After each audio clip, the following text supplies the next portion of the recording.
مساء الخير عليكم. اخباركم ايه متابعين وحبايب رشا الخطيب؟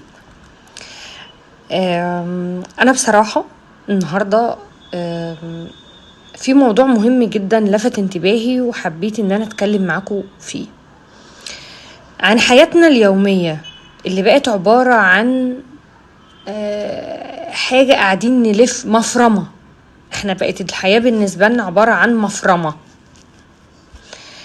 احنا كمصريين بنحب يعني نشتغل قوي قوي قوي او نمل قوي قوي، أو يعني لو في حاجة ملينا منها خلاص ملينا. لو خدنا القرار ان احنا نشتغل بنشتغل لدرجة بننسى فيها نفسنا، بننسى فيها حياتنا. على فكرة انا كمان زيكم، يعني انا مش طالعة اقول انتوا غلط وانا صح، لا بالعكس، انا كمان نفس الشخصية دي، حاطة نفسي وحطيت نفسي في مفرمة. طيب انا طالعة اقول لكم ايه النهاردة؟ الشغل حلو والنجاح حلو وانك تحلم عشان تحقق حلو، بس اوقات عشان نوصل لاحلامنا بنضغط نفسنا لدرجة ان احنا بننسى حياتنا، بننسى الناس القريبة مننا، بننسى الناس اللي احنا المفروض مسؤولين عنهم. بكل أسف احنا في الوقت الحالي الحياة بقت غريبة جدا. ممكن نعيش كلنا في بيت واحد ونشوف بعض جوه البيت صدفة. يعني بكل أسف برضو النهاردة بسبب التكنولوجيا وبسبب التقدم اللي احنا فيه، اللي انا بصراحة كرهته يعني.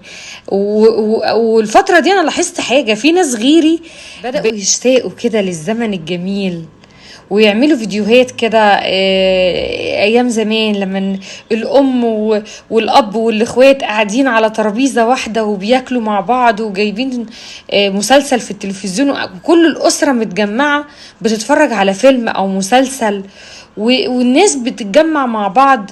انا النهاردة وحشاني صاحبتي فبنزل اروح لها، بروح اشوف عمي خالي عمتي، بشوف قرايبي، بشوف اهلي، بنزور بعض. احنا النهاردة مع التقدم التكنولوجي والموبايلات وكافة الوسائل الاتصال اللي اتفتحت، احنا بنستخسر، حتى ما عندناش وقت نكلم بعض. اقسم لكم بالله العظيم، اقسم لكم بالله العظيم ان في اخوات ما بيسألوش على بعض غير في الاعياد، كل سنة وانتوا طيبين او برسالة. اقسم لكم بالله العظيم ان في ناس ما بتزورش مامتها وباباها بعد ما اتجوزوا غير ممكن في الشهر مرة او مرتين. اقسم لكم بالله العظيم ان في ناس عايشة مع بعض في بيت واحد بيشوفوا بعض صدفة.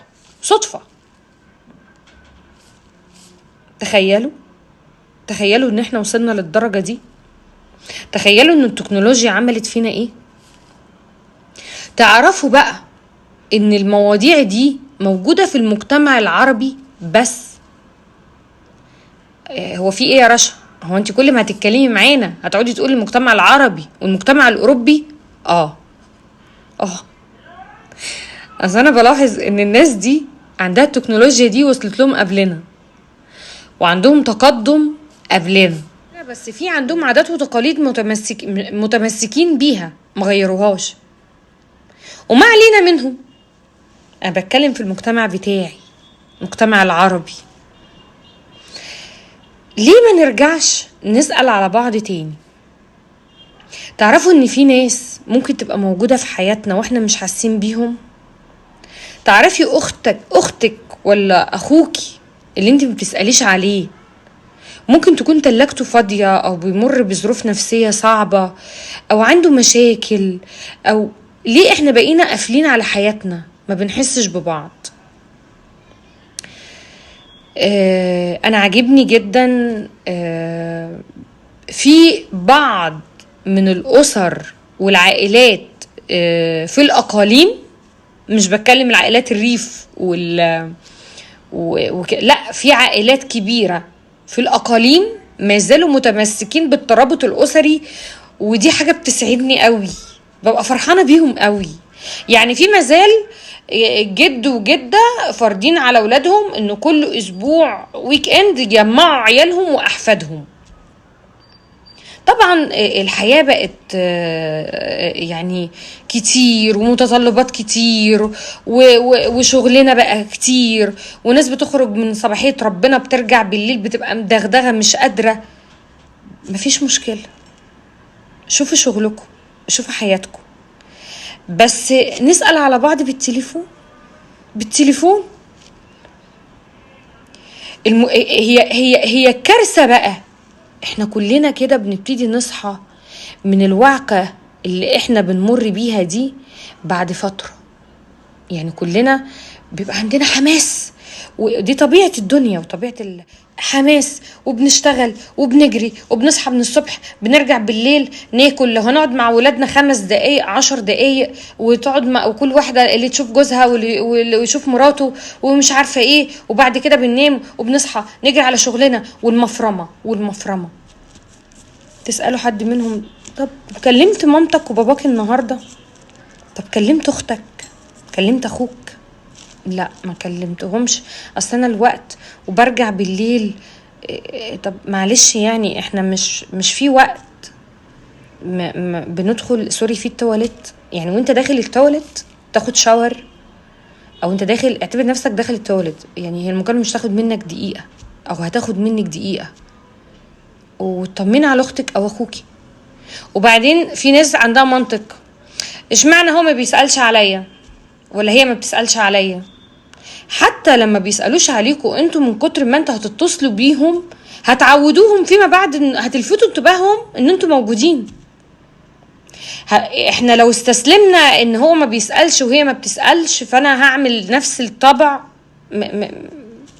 ده حتى هقول ايه، ظلم وحرام.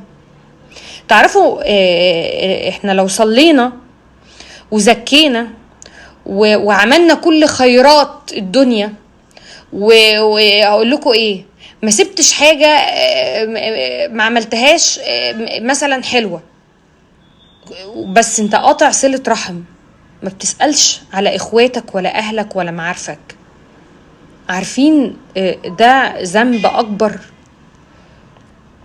ذنب اكبر هتسأل عليه. في ناس حوالينا بتبقى محتاجة مننا حد يعمل لها كده، تقول يا سلام. في ناس بتفتخر بكده ومش قادرين نتغلب على اللي احنا فيه، ومش قادرين ندرب نفسنا ان دي عادي زي الحياة. يعني دي حاجة في الدنيا وقع بينا، فاحنا الموضوع بالنسبة لنا لازم نتعامل معاه، ما يكونش هو الاساسي في حياتنا. وبعدين خدوا الحياة ببساطة يا جماعة. انا بقول لكم خدوا الحياة ببساطة من خلال تجاربي، لان انا جربت ان انا اخد الحياة برتم سريع وعايزة احقق مليون حاجة في وقت واحد، ولقيت نفسي ده بيخسرني عدم التركيز، ما بركز. حتة ان انت بتجري في الحياة وما بتسألش على اللي حواليك، ولا انت حاسس بمين اللي حواليك بيمر بايه، ولا هو في حد فاضل حد، هو في حد دلوقتي بيسأل على حد؟ ده انا خايف اتصل على فلان يفكر ان انا عايز منه حاجة، او هو يفكر ان انا في مصلحة ما بين. ده الموضوع بقى بين الاخوات.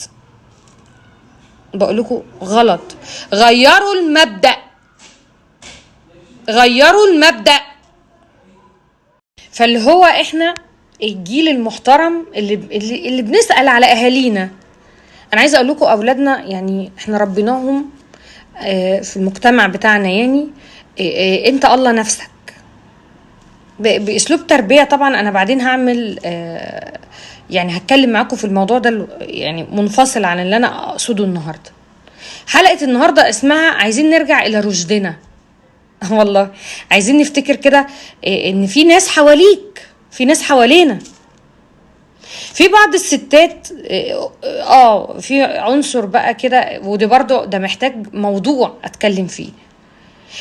ما تبقى اللي هو في بعض الستات لما اخته بتيجي تتصل عليه، هي اختك اتصلت ليه؟ هي عايزة منك ايه؟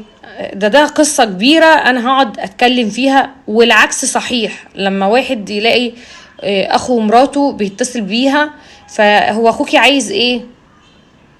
اخوكي مش عايز منك غير كل خير، واختك مش عايزة منك غير كل خير. شيلوا الماديات من النص ما بينكم كاخوات وكأهل. ارجعوا تاني، حتى لو مش هتتقابلوا، يعني حتى احنا لو مش هنتقابل، ارجعوا تاني، اسألوا على بعض، كلموا بعض بالتليفون. ما تروحوش لبعض عشان المسؤوليات وعشان المتطلبات وعشان الحاجات اللي عندكم والالتزامات والشغل ومدعكة الدنيا اللي هي في الاخر بنفوق منها بقى ايه لو لنا عمر كده، لما بنتم بقى 60 وال70 ونبتدي بقى رجلنا تتقل، ويا رجلي ويا ظهري وانا مش قادر. فبيجي لنا بقى حماس في السن ده ان احنا عايزين ايه ده، هو انا اخويا فين، هو انا اختي فين، هو انا عايش لوحدي وانا عندي اهل. احنا نصنا عندنا اهالي وعائلات وعايشين، بس ما بنفتكرهمش غير بعد ما الغربال الموتور بتاعه يعطل.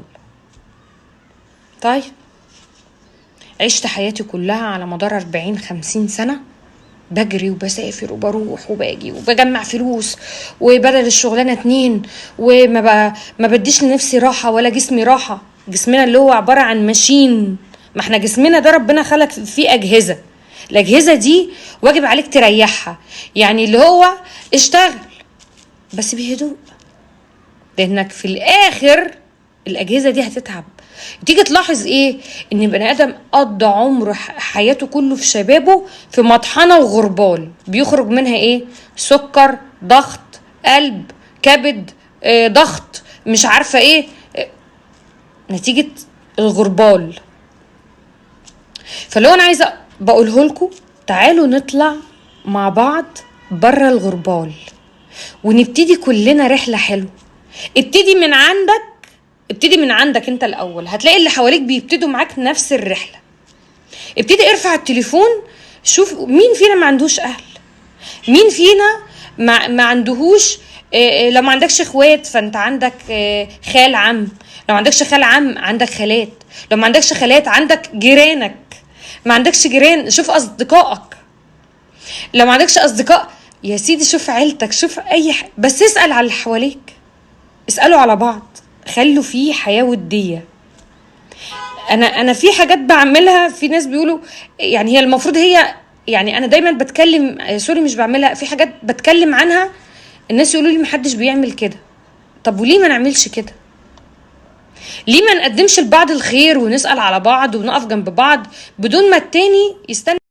في اخت بتفرح وتتفخر كده وتبقى قاعده ايه، يا ارض تهدي ما عليكي قدي، ده انا اخويا اتصل بيا وبيطمن عليا وبيقول لي ازيك، واخ تاني قدام بقى مراته وكده، ده انا اختي اتصلت عليا وبتطمن عليا وبتشوفني عامل ايه وكلام زي كده. لكن احنا بقينا في زمن مش هجمع الكل، بس احنا بقينا يعني اقول ايه الاخ بيخاف يرد على اخته لا تكون محتاجه منه حاجه، والاخت بتخاف ترد على اخوها لا يكون محتاج منه حاجه، والعم والخال بيخافوا يسالوا على اولاد اخواتهم لا يكونوا محتاجين منهم حاجه.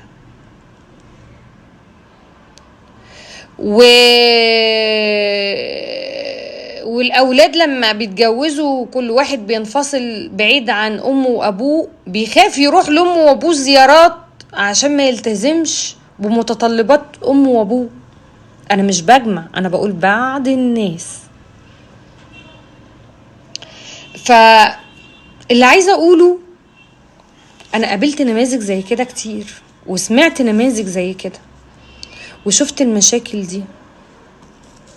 النهاردة احنا ربنا ولادنا على الأنانية كلنا، علمناهم الأنانية، علمنا ولادنا الأنانية في الوقت الحالي.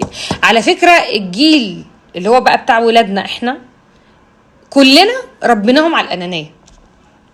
يعني شوفوا احنا الجيل، احنا اخر الجيل اللي هو اللي بيسأل على اهله، اللي ازيك يا ماما ازيك يا بابا. عمر الدنيا والحياة ما هتنسينا اهالينا واحبابنا وقرايبنا وجيراننا. تعرف اقول لكم على حاجة تانية؟ انت في ناس بيبقى عندها عزة نفس وكرامة عالية قوي، فكرامته تنقح عليه يتصل بحد يقوله انا تعبان نفسيا، انا محتاجك معايا، محتاجك تقولي كلمة حلوة، محتاجك تكون جنبي. وهي الكارثة الاكبر، امسكوا موبايل اي حد، يعني اي حد فينا كده، وشوف لستة الارقام اللي عنده من معارف واصدقاء وقرايب، انت حاططهم بس كده على الموبايل، بيبروزوا لك الموبايل اللي هو يا هنايا فرحتي انا عندي 3000 جهة اتصال، ولا 5000 ولا 10000. لا، غربل تليفونك وحط الاساسيين في حياتك في فايل، ودول اللي تسأل عليهم. مش هقولك كل يوم كل يومين، بس في ناس اساسية لازم تسأل عليهم في اليوم مرتين 3. اهلك، امك وابوك واخواتك واهلك. ده في ناس يقولك ايه، ده انا خالي مات، ده انا عمي مات، وهو ما شافوه، هو راح له العزا، وهو خاله ولا عمه ده ما شافوش بقاله 20 سنة، فهو رايح له يوم العزا يثبت حضور. انا حضرت عزا خالي وعزا عمي، ما كانش بيشوف، ما كانش بيشوفه، ما كانش بيسأل عليه.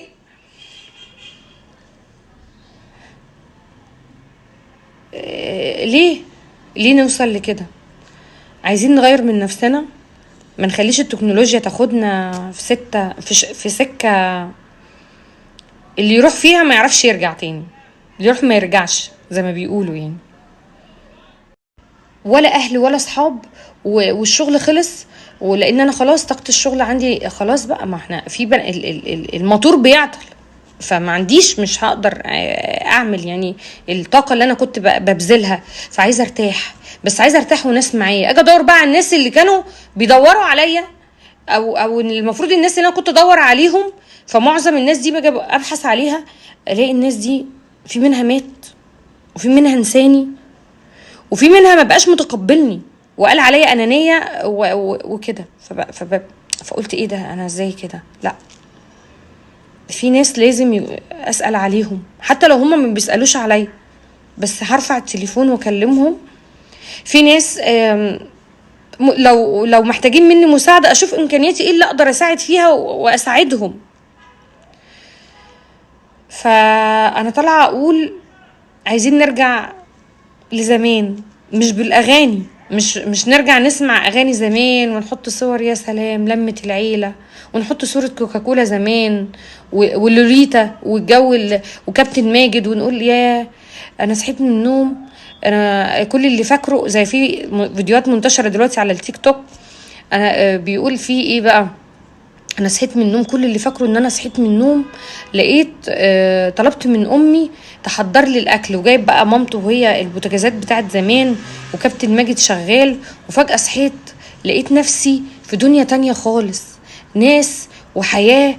على فكرة كل واحد فينا اللي عمل الحياة دي ما اتعملتش وخرجنا منها حد تاني اللي خرجنا، لا احنا اللي عملناها. انت اللي خرجت نفسك بره نطاق الاصول، انت طلعت نفسك، كل واحد فينا طلع نفسه من الحياة الجميلة، لان شغلنا نفسنا بحاجات دي حاجات ضرورية في الحياة وحاجات اساسية، بس المفروض ما تشغلناش عن الاصول وعن الواجبات وعن الناس اللي حوالينا. وبعدين حتى اسمعوا كلامي، والله اسمعوا كلامي، كل واحد يبتدي بنفسه، وما تحطش في راسك انا اخاف ان فلان يفكر ان انا عايز منه حاجة، او انا النهاردة مش عارف ايه. واسألوا لو النهاردة في حد امه وابوه عايش، اسألوا عليهم. ساعات ممكن الحياة تاخدنا وتفكروا ان هم عايشين على طول، لا هم مش عايشين على طول، هيروحوا وهترجعوا تدوروا عليهم مش هتلاقيهم. فلو مامتك عايشه او باباك عايش ربنا يخليهم لكم، ولو الام عايشه والاب متوفي، او الاب متوفي والام عايشه، او الاتنين عايشين، اسالوا عليهم وقضوا معاهم الباقي من حياتهم. فرغ لهم من يومك كل يوم ساعه. والناس اللي بتسافر وعايشه بره نتيجه اكل عيشها ورزقها وبيوتها واهاليهم بعيد عنهم، اسالوا عليهم بالتليفون، سمعوهم صوتكم كل يوم 10 دقايق. النهارده في برامج كتيره تواصل اجتماعي على الموبايلاتنا، في بوتم، وفي مش عارفه ايمو، وفي مش عارفه برنامج ايه، وفي ايه وايه وايه، في برامج كتيره جدا للتواصل الاجتماعي ان احنا ممكن نتواصل بيها لاهالينا ونكلمهم كل يوم مكالمات ومجانا. النت انت 24 ساعه، مين فينا ما عندوش نت 24 ساعه على تليفونه؟ سخر في ال 24 ساعه دول 5 دقايق لله، لأهلك، لأختك، لأمك وأبوك وقرايبك. كل واحد فينا ممكن يعمل فكرة حلوة قوي، يعمل جروب على موبايله ويجمع فيه الأهل، وكل يوم صباح الخير مساء الخير ازيكم وحشتوني. في بيوت مقفولة على كم حزن ووجع ومحتاجين اللي يطبطب عليهم. في ناس حواليك محتاجينك تكلمهم وتسأل عليهم، ومكالمتك تفرق معاهم. في مكالمة ممكن تديها البني آدم ترجعه من جديد وتقويه. مش شرط ماديات، ما تخلوش انا عشان اساعد اللي قدام، ما تخلوش عنصر اصل انا هعمل ايه، او انا اتصرف ازاي، او انا اساعده بايه. لا، الكلمة تساعد، السؤال يساعد. عايزين نرجع لبعض تاني. تعرفوا اقول لكم على حاجة انا بعملها والله بس ده خليه سر ما بينه وبينكم.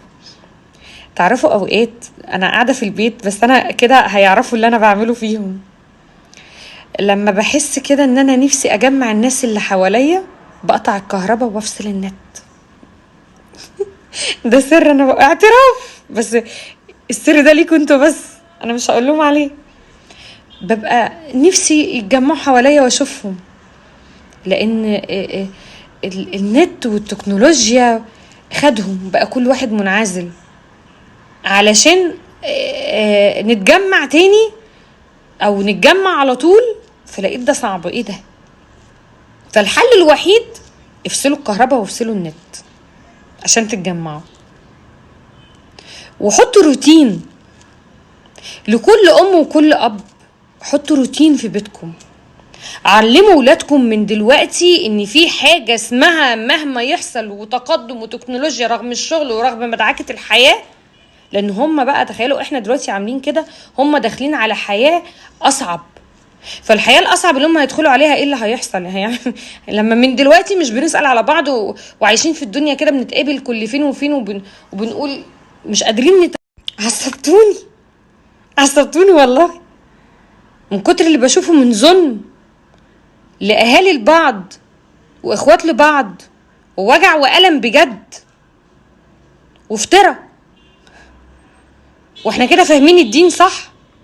وبعدين سؤال فين كنتوا يا علماء الدين؟ ليه ما بتعملوش فيديوهات ترجعوا الناس لرشدها؟ فين؟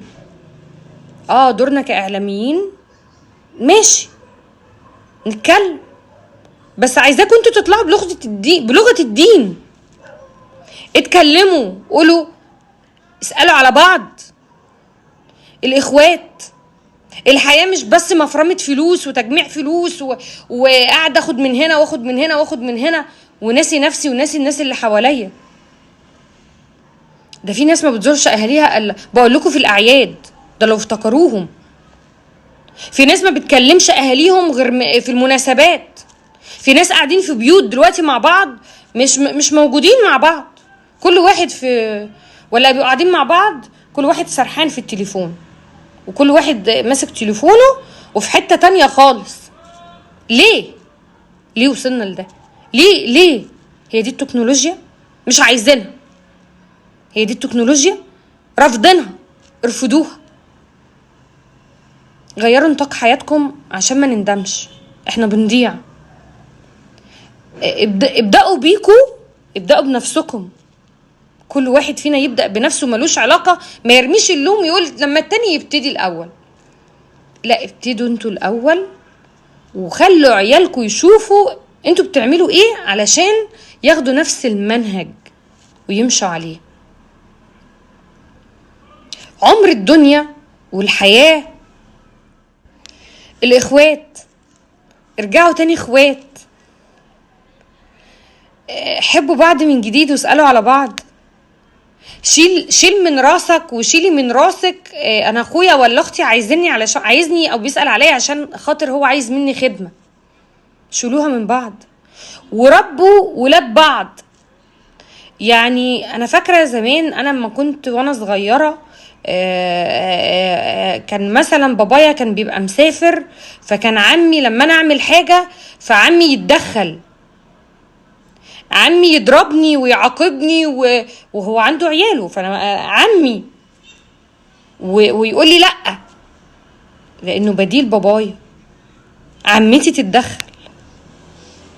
لكن احنا النهارده مفيش ولا عم ولا خال ولا عمه ولا خاله. ممكن يبقى في أسرة يعني واحد عنده 20 أخ ولا 5 ولا 6، لكنهم مش موجودين. في أحفاد ما يعرفوش بعض، في ولاد عم ما تقابلوش بسبب الأمهات. ده موضوع. بص الحاجات اللي أنا بتكلم فيها دي مواضيع اللي هي أنا عندي موضوعين مهمين، مرات الأخ ومرات الأخت وجوز الأخت. العنصرين دول لهم عندي يعني فقرة كده هتكلم فيها بس في يوم تاني. فاللي هو انا بتكلم في نقطة يعني لا، ارجعوا، لان احنا كلنا بنسلم بعض وكلنا شايلين اسم بعض وكلنا في دايرة واحدة. وبعدين في الاول والاخر حرام صلة الرحم. والله صلة الرحم دي من تعرفوا الترابط ده بيخلق الترابط، وان احنا نسأل على بعض ونكلم بعض بيخلق طاقة خير. الخير بيكتر، والله العظيم الخير بيكتر. بالعكس لما نسأل على بعض وكل واحد بيساعد التاني بالإمكان، كل واحد فينا عنده إمكانيات، مش شرط مالية، مش شرط مادية. ممكن يبقى غيرك محتاج معلقة ما عندهوش المعلقة وانت عندك معلقتين فتديله معلقة. في حد محتاج حاجة، في حد ممكن بالكلمة ترجعه وتقيمه على رجليه تاني وتصبره. احنا دلوقتي كلنا محتاجين ان احنا نبقى جنب بعض ونصبر بعض، مش نبعد عن بعض وما نسألش عن بعض ونطنش بعض وكل واحد عايش في الدنيا كده.